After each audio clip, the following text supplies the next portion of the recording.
Aujourd'hui, j'ai le plaisir de recevoir Stéphanie Anton. Stéphanie, je vais vous demander déjà de vous présenter et de présenter votre action au sein de la société que vous représentez. Oui, bien bonjour Cécile, merci de me recevoir aujourd'hui. Donc, je suis très fière de pouvoir représenter le groupe LSDH. Pour ma part, donc, je suis la responsable RSE du groupe que j'ai intégré au mois de septembre pour un remplacement en fait, d'une personne qui a suivi son conjoint. Et puis auparavant, j'avais déjà 6 ans d'expérience dans l'agroalimentaire comme responsable marketing. Puis j'ai fait une reconversion professionnelle dans le développement durable et la RSE qui m'a permis d'intégrer le monde des collectivités territoriales comme adjointe en charge du développement durable et des risques majeurs pendant 6 ans. Et puis, j'ai souhaité réintégrer le monde des entreprises et j'ai eu une formidable opportunité en rejoignant donc LSDH au mois de septembre, comme je le disais. Donc, LSDH, c'est une entreprise vraiment qui a des valeurs très, très fortes. C'est une entreprise agroalimentaire familiale qui a plus de 100 ans. On en est à la troisième génération des Vasnex. Et aujourd'hui, en fait, elle a plus de 8 sites de production qui sont répartis dans toute la France, ce qui représente plus de 2000 collaborateurs et un chiffre d'affaires de plus de 900 millions d'euros.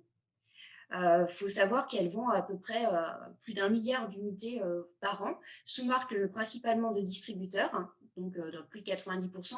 Mais on a deux marques propres qui s'appellent la marque Sidou et la marque également Les Crudettes, que vous connaissez sûrement avec les salades prêtes à l'emploi.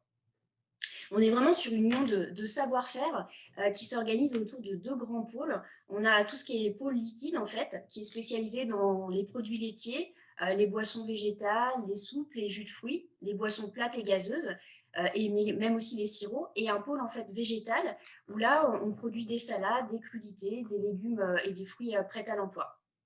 On est vraiment sur une société familiale qui se veut indépendante avec des valeurs très fortes qui sont l'humanité, la passion et l'ambition. C'est vraiment ce qui nous caractérise. Et aussi dans l'ADN même de l'entreprise, qui est porté par Emmanuel Vaxnex, le PDG lui-même, c'est tout ce qui est RSE. Et depuis le départ, à la base, c'était une laiterie, en fait. Et il y avait déjà cette proximité, en fait, avec les éleveurs. Donc, ce côté vraiment social développé avec une juste rémunération des éleveurs, des exploitants agricoles. Et puis, petit à petit, on est venu sur les autres volets du développement durable. Alors, vous évoquez les valeurs de l'entreprise qui fait déjà le socle d'une politique RSE. Est-ce que ces valeurs, est-ce que c'est vous qui avez été chargé d'en faire un programme ou un projet RSE d'entreprise, ou est-ce que ça fait déjà quelques années que c'est formalisé un petit peu dans ce sigle RSE au sein de la société? Alors c'est vrai que historiquement, il y a eu déjà une véritable volonté, un véritable portage que je dirais politique au niveau de la direction et au sein de cette entreprise. Donc il y a Emmanuel Vasnex, mais il y a aussi sa sœur, donc qui elle est au niveau RH et au niveau communication, et son autre frère qui est au niveau production. Donc il y a vraiment cet ADN sur la RSE. Et ils ont voulu structurer leur démarche. Donc, en fait, ils ont déjà mis en place leur premier rapport RSE avant même que ce soit imposé en 2011. Et ils ont souhaité se faire appuyer d'un bureau d'études pour vraiment structurer cette démarche autour de plusieurs grands axes. Et ça a vu le jour en 2017 avec la création d'une fonction dédiée, donc la fonction que j'occupe aujourd'hui. Et D'accord. à partir de là, en fait, tout a été vraiment structuré autour de 5 grands piliers au niveau RSE. Le premier, c'est la gouvernance.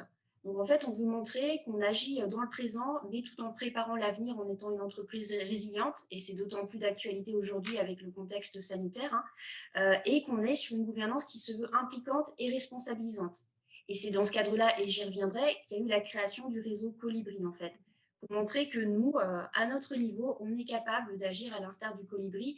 Vous connaissez sûrement cette légende amérindienne qui a inspiré également Pierre Rabhi. Donc voilà, c'est montrer que nous aussi, on peut agir à notre niveau et on veut essayer d'impliquer toute notre chaîne d'acteurs de l'amont à l'aval et ça passe également par nos collaborateurs. Ça, c'est le premier axe. Le deuxième, c'est tout ce qu'on est sur le lien. Le lien, c'est comment créer du lien, que ce soit en interne, mais aussi en externe, comment on va s'engager avec nos parties prenantes, comment aussi on va valoriser nos talents au niveau de l'entreprise, permettre à nos collaborateurs de s'épanouir, de se développer et de redonner du sens. On en a tous besoin aujourd'hui. Le troisième axe, c'est l'environnement. Donc, c'est comment nous, en tant qu'entreprise, justement, actrice et grand groupe agroalimentaire, on peut agir dans les transitions et pas que la transition écologique, c'est vraiment la transition sous toutes ses formes. Le quatrième axe, c'est l'alimentation durable. On a voulu vraiment le distinguer, ça vient bien sûr, c'est lié à l'environnement, mais on a voulu en faire un axe à part entière. C'est comment nous, on va contribuer en tant qu'acteur agroalimentaire à faire en sorte que les gens accèdent à une alimentation saine, durable, de qualité, en proposant des produits les plus sains, les plus naturels possibles. Enfin, le cinquième axe, parce qu'il faut rendre compte, là, c'est la performance RSE. Comment on va évaluer, comment on va valoriser nos bonnes pratiques et s'améliorer, bien entendu, de manière continue et innover. Innover, c'est aussi la clé. Innover pour demeurer aussi différenciant, pour apporter une plus-value au niveau de nos clients et répondre aux attentes de nos consommateurs. Et tout ça, c'est une démarche qui concrétise vraiment notre attachement à mettre l'économie au service des hommes et de l'environnement. Et ce n'est pas l'inverse. L'homme et l'environnement qui doivent être au service de l'économie.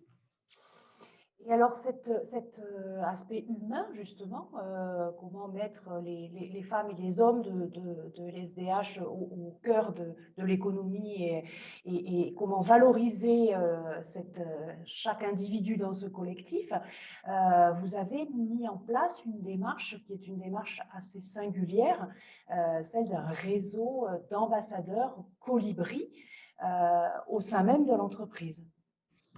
Exactement. Alors, parce qu'il y a eu ce portage aussi politique, c'est vrai que même par rapport aux recrutements qui sont faits au niveau des collaborateurs, on sent que les gens, ils sont déjà éveillés, ils ont déjà cette conscience environnementale et écologique, et ils ont vraiment à cœur de contribuer justement à mettre tout ça en place. Donc, on a constitué ce maillage, ce réseau d'acteurs. Comme on a 8 sites de production, en fait, il faut que moi, j'arrive à coordonner et faire le lien avec tous les sites.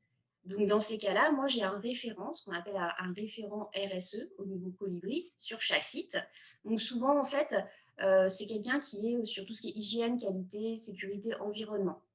Et lui, en fait, pour que ce soit représentatif de l'ensemble des métiers, pour arriver justement à mobiliser tous les cœurs de métier au sein de l'entreprise, il y a un référent par métier. On a une personne référente au niveau production, une personne Colibri référente au niveau qualité, une au niveau client marketing, parce qu'il faut aussi qu'il y ait le lien, bien entendu, avec nos clients distributeurs et nos consommateurs, une personne référente au niveau RH sur le volet social. En fait, globalement, on a une personne référente sur chacun des axes que j'ai cités tout à l'heure. Donc, on a du social à la production, les achats, le côté filière, pour le lien avec aussi nos exploitants, nos éleveurs, bien entendu, et les clients, les distributeurs sur le côté marketing et commercial. Et puis, sur le côté qualité, sécurité, hygiène et environnement. Donc, souvent, voilà, cette personne-là, elle gère son petit réseau qui est constitué de 5 à 6 personnes, selon les sites. Parce qu'il y a des sites qui sont plus ou moins grands, bien entendu. Et moi, je suis chargée, en fait, d'apporter de l'information, souvent des fiches, par exemple, thématiques, pour sensibiliser ses collaborateurs qui vont se faire le relais de cette sensibilisation au niveau de leurs autres collaborateurs. Mais ce n'est pas leur seul rôle. En fait, il ne faut pas simplement que la formation soit descendante, elle peut aussi être ascendante. Ça veut dire qu'ils sont force de proposition. Ils doivent faire remonter des actions concrètes qu'ils aimeraient bien mener sur tous les volets de la RSE. Ça peut être sur de la biodiversité, mettre en place des ruchers pédagogiques, des nichoirs, sur le tri par exemple, améliorer le tri dans les bureaux, des choses vraiment très concrètes, ou des projets plus structurants, par exemple développer des énergies renouvelables sur leur site, panneaux photovoltaïques, géothermie, hydrogène, flotte par exemple de véhicules électriques. Voilà, on n'a pas la science infuse, chacun peut avoir les bonnes idées. Et puis moi, j'élabore ce qu'on appelle une feuille de route, voilà, un plan d'action au niveau RSE. Et après, en fait, je le transfère à chaque site qui va par rapport aux enjeux de ces sites, en fait, par rapport également à ces problématiques, le personnaliser et l'adapter. Voilà, ce plan d'action sur leur périmètre et sur leur domaine respectif. Et puis enfin, ils doivent également me remonter les informations quand j'élabore le rapport RSE. Donc voilà, chaque année, sur tout ce qu'ils ont fait sur les 5 axes que j'ai cités tout à l'heure, la gouvernance, la performance, l'alimentation saine et durable, l'environnement et puis le lien. Et pour terminer, ce fameux rôle qui est quand même primordial, c'est le rôle d'ambassadeur et d'éco-éveilleur auprès des autres collaborateurs, où là, on est vraiment sur le côté sensibilisation et cohérence, parce que ce qu'on fait dans son quotidien, on le fait aussi en entreprise. Et voilà, ça doit servir pour les deux, le local pour agir global. Vous évoquiez le reporting RSE, donc vous avez la chance d'avoir quelques années maintenant de recul sur ces actions. Quels enseignements vous en tirez et quels sont les prochains projets que vous allez développer au sein de LSDH? Mm. Alors déjà, nous, on a la chance, on est audité PME+, alors je ne sais pas si vous connaissez ce label, voilà, qui a Et je été pense qu'on peut le préciser. voilà, par la FEF. Donc, nous, c'est la 6e année qu'on est audité. Et là, en 2020, en plus, on a eu la note de 83%. Donc, c'est vraiment une valorisation des engagements de longue date en matière de RSE de l'ensemble des collaborateurs. Donc, tout le monde était très, très fier. Mais on doit continuer à s'améliorer, hein. Il y a des choses sur lesquelles on a encore des marges de progrès, bien entendu. Surtout ce qui est développement, par exemple, des énergies renouvelables et bilan carbone. C'est pour ça que cette année, tous les 2 ans à peu près, on choisit une thématique phare. Ça ne veut pas dire qu'on abandonne les précédentes, hein, mais c'est une thématique phare qu'on va mettre en place en plus. Et cette année, on a choisi de faire notre bilan carbone. Donc, on a été appuyé par un bureau d'études et on va mener cette démarche de bilan carbone donc sur le scope 1, 2, mais aussi sur le scope 3, à l'échelle de l'ensemble de nos sites pour évaluer notre profil d'émissions de gaz à effet de serre et puis, bien entendu, déterminer nos leviers d'action. Donc là, on est sur la phase de collecte des données. Mais après, une fois qu'on aura notre profil et qu'on connaîtra les postes les plus contributeurs au niveau des émissions de gaz à effet de serre, ça nous permettra de cibler les actions. On a déjà des idées, hein. On sait que bien sûr, on connaît un peu quand même les postes les plus contributeurs. Et c'est pour ça que déjà, on essaie de mettre en place des énergies renouvelables. On aimerait bien, par exemple, développer l'hydrogène, peut-être pour notre flotte de camions de collecte de lait, peut-être pour nos chariots élévateurs. Donc, on travaille ces pistes-là. Les biocarburants aussi, ça c'est également un axe. Il y a tout ce qui est panneaux photovoltaïques et également chaufferie biomasse. Peut-être, voilà, c'est à l'étude aussi une chaufferie biomasse sur l'un de nos sites. Donc, et également, c'est bien développer les énergies renouvelables, mais c'est bien aussi la sobriété énergétique. Donc, c'est comment réduire aussi en amont nos consommations énergétiques. Donc, ça passe aussi par l'innovation, par un process qui soit plus performant. Donc, c'est vrai que voilà, il y aura des investissements à faire également de ce côté-là. Donc ça, c'est un gros projet qui mobilise justement toute l'équipe, qui mobilise aussi le réseau Colibri RSE dont je parlais tout à l'heure.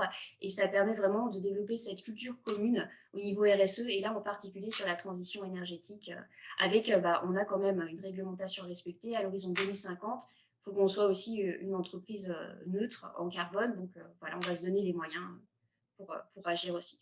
Dans ce contexte, vous savez, donc économique et sanitaire qui est très difficile, il y a des personnes qui sont en souffrance, ça accentue les inégalités et nous, on a choisi aussi voilà, de prendre aussi notre part, de faire notre part des choses à ce niveau-là et c'est pour ça qu'on a lancé le lait du cœur. Je ne sais pas si vous en avez entendu parler. Non, je ne connaissais pas. Voilà, c'est une opération d'envergure qui a permis de justement mobiliser toute la chaîne d'acteurs. Donc, on a fait don de 1 million de litres de lait aux banques alimentaires en France.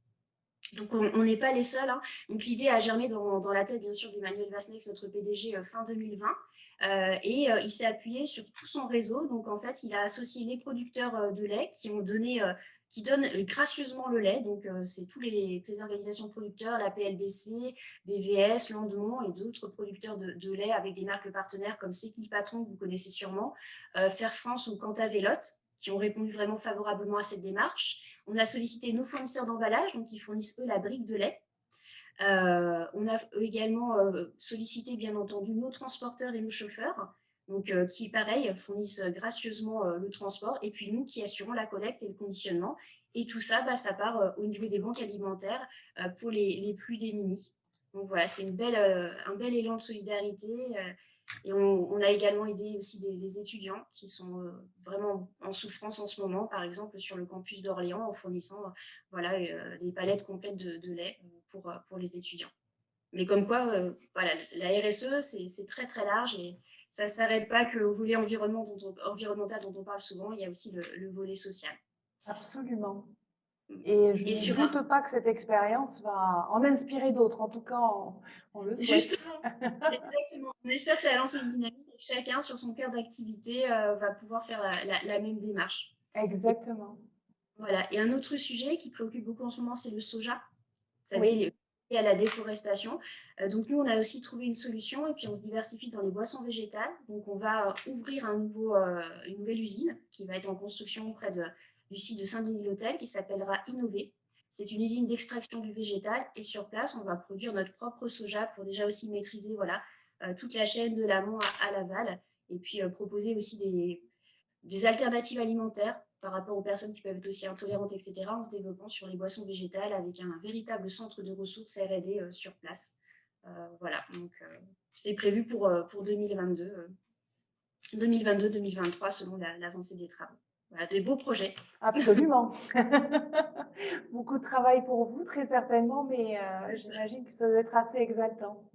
Oui, oui, oui. Puis on est très, très heureux de pouvoir compter voilà, sur des fondations, des associations, tout un tas d'organismes, bah, même comme vous, voilà, comme la Cité de la RSE, qui sont très actifs, qui ont à cœur de faire évoluer les choses, de s'engager corps et âme dans cette transition. Et donc voilà, je tenais à vous féliciter vraiment pour toutes vos initiatives et cette belle démarche exemplaire. Et puis très heureuse d'avoir rejoint la Cité de la RSE. Merci Voilà. beaucoup, Stéphanie. Je ne doute pas que vos propos pourront en inspirer d'autres. Merci pour cet échange. À bientôt. Au revoir. Merci, à bientôt, au revoir.